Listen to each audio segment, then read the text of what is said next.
Bonjour à tous et bienvenue dans cette vidéo où nous allons traiter du système d'upload de fichiers. Alors ici, un cas pratique qu'on va mettre en place, c'est le système d'avatar pour nos clients. On va avoir la possibilité d'ajouter un avatar pour nos clients à la création ou à l'édition du client. Je précise que ce champ-là sera facultatif, donc on ne sera pas obligé de choisir une image, on pourra laisser le champ vide, il n'y aura pas de souci, que ce soit pour l'une ou l'autre des fonctions.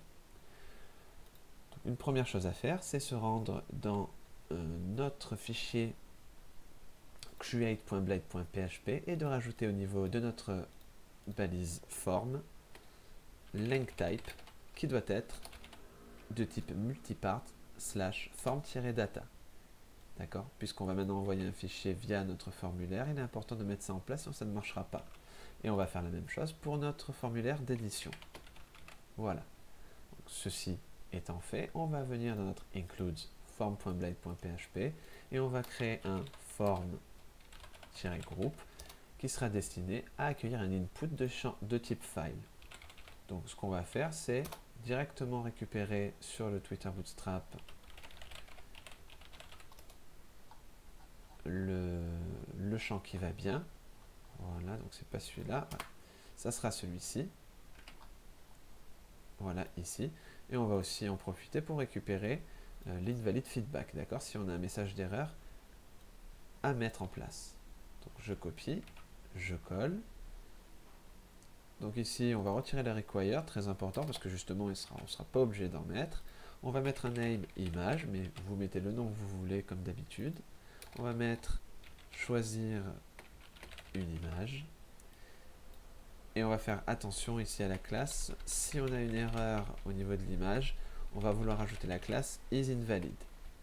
Et on fait un @endError. Et ça va être la même chose pour afficher le message d'erreur. Si on a une erreur avec l'image, on l'affiche de cette façon-là. Donc jusque-là, rien de nouveau. Ça sera errors, et dessus on fait un first, et on met le name qui va bien. Si je réactualise mon formulaire, j'ai maintenant un nouveau champ qui me permet d'aller chercher une image sur mon ordinateur. Donc quelque chose d'important maintenant, c'est de rajouter ici, dans notre client, la colonne image. Parce que si on va jeter un coup d'œil au niveau des migrations, qu'on va récupérer la migration de notre client, on constate qu'on n'a pas du tout de colonne image. Donc une bonne pratique, c'est de créer une migration pour rajouter cette colonne après coup. Pas de souci, on va faire un coup de PHP artisan make migration et on va l'appeler add underscore image underscore to underscore clients. Et cette migration là nous servira à rajouter la colonne image dans la table client. Donc create, alors dans add image to client, on va faire table. Et maintenant, on va lui dire, je veux que tu rajoutes un string qui sera l'image, donc qui sera le chemin vers l'image, et on va flécher avec la fonction nullable, de manière à dire, ce champ peut être nul, il sera donc facultatif.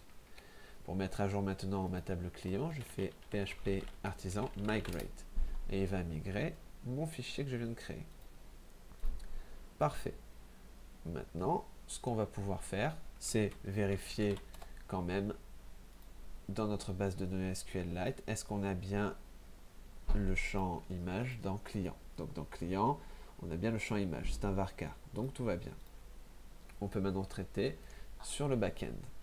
Je vais replier tout ça. Au niveau de l'HTTP controllers, je vais aller dans clients controller et on aura besoin du coup de traiter ça dans la fonction store et dans la fonction update, d'accord, pour respectivement créer et mettre à jour un client. Donc je me rends compte ici qu'à ce niveau-là, j'ai les mêmes règles de validation.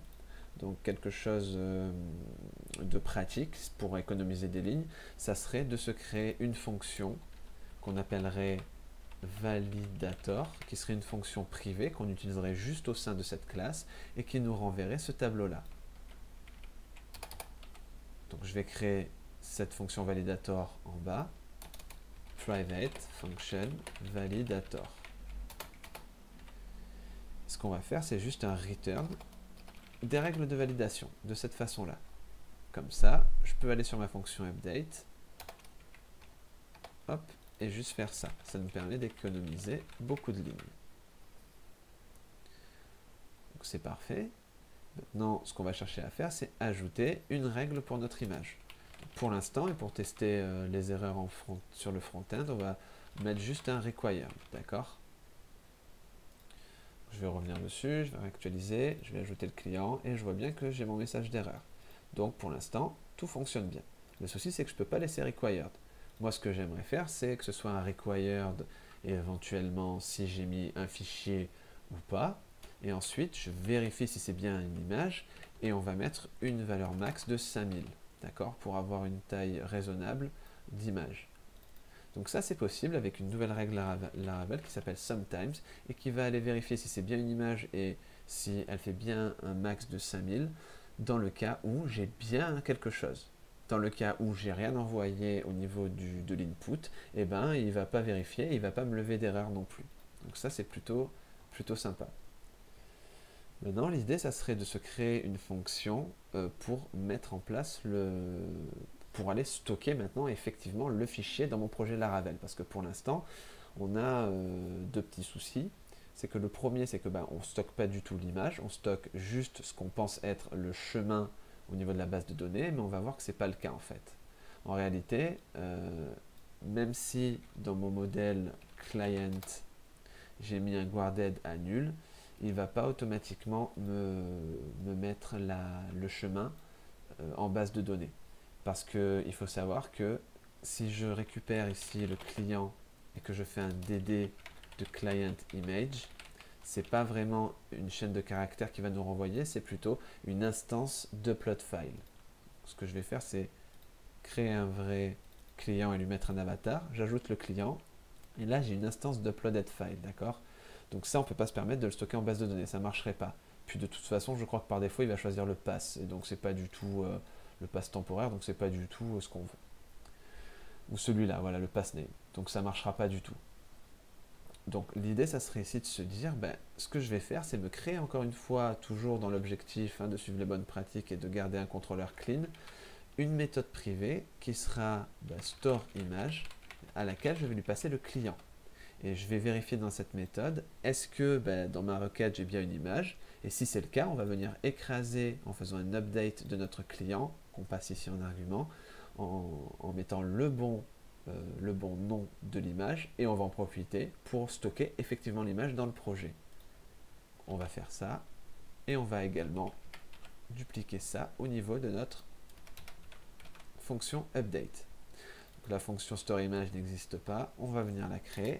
Private function store image, et on dit qu'il va attendre ici une instance de client. Donc je vais marquer client et on n'oublie pas ici, elle était déjà importée, mais on n'oublie pas ici de faire use app /client, d'accord?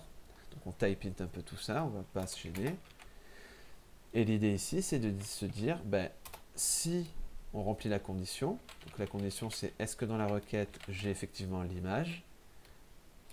D'accord. Et si j'ai effectivement l'image, ce que je vais faire, c'est que je récupère mon client et je vais venir écraser le fichier temporaire qu'il a mis en base de données en faisant un update. Et je vais dire, au niveau de la clé image, tu vas mettre maintenant request image. Je vais récupérer mon instance de l'image et je vais utiliser store. De cette façon-là, cette méthode-là va me permettre de renvoyer le bon chemin qu'on va stocker en base de données et elle va me permettre, comme son nom l'indique, d'aller stocker l'image. Elle va en réalité stocker l'image ici dans le dossier storage, app. Donc ce qu'on va faire, c'est lui dire, tu vas le stocker dans un dossier à part qui sera le dossier avatar et ça sera dans public. D'accord? J'enregistre. Je vais venir créer un nouveau client, donc je réactualise, je crée un nouveau client, je choisis mon logo, j'ajoute le client, tout s'est bien passé, et là je vois, si je retourne sur mon application, que dans public, j'ai un dossier avatar et que j'ai bien enregistré mon image. Donc jusque là tout fonctionne bien. Le souci c'est qu'on n'a pas accès à l'image depuis l'extérieur. Le seul dossier dans lequel on pourra aller chercher des assets et des choses depuis l'extérieur, ça sera le dossier public. Donc l'idée, ça serait de lier le dossier avatar ici dans un lien symbolique de notre dossier public qui lui est disponible à l'extérieur. Donc tout ça c'était prévu par PHP Artisan en faisant un storage de .link. Et là il me dit qu'il a effectivement créé un lien entre les deux dossiers. Donc maintenant dans le dossier public, à la racine de mon projet, j'ai bien storage avatar et je peux aller chercher ici tout simplement mon fichier, d'accord, et j'y aurai accès. L'objectif maintenant, c'est d'aller dans notre vue, donc on va aller dans show.blade.php et on va aller chercher dans Bootstrap, alors c'était le image thumbnail, voilà, on va aller chercher ce morceau de code là, d'accord, pour afficher un thumbnail. Mais on ne peut pas l'afficher comme ça, parce que, comme on l'a dit, le champ image est facultatif. Donc on va faire une directive if dans notre fichier Blade, et on va vérifier si client image retourne vrai. Dans ce cas-là, ça veut dire qu'on a effectivement une image, et on va pouvoir l'afficher. Donc là, je vais marquer client-avatar pour le alt, et à ce niveau-là, on va faire asset pour aller chercher notre image. Et on va aller la chercher, donc on est dans ce public, on va aller la chercher dans storage, / et là je vais concaténer client image. Normalement client image contient avatar et le nom de l'image. Je vais venir actualiser. Si je vais vérifier mon dernier client qui normalement a une image, on voit bien qu'ici l'image est présente sur son fichier, sur sa fiche. Ce qu'on va faire ici, c'est faire un width de 200 histoire de faire un carré de 200 sur 200. Très bien. On va aller voir nos clients. On va récupérer le premier. On va l'éditer. On va aller choisir une image. Donc toujours la même. Hein. Je vais sauvegarder les informations. Et effectivement, là, je reviens sur mon client avec l'image. Donc tout fonctionne. Donc voilà comment mettre en place un système d'upload d'images avec Laravel.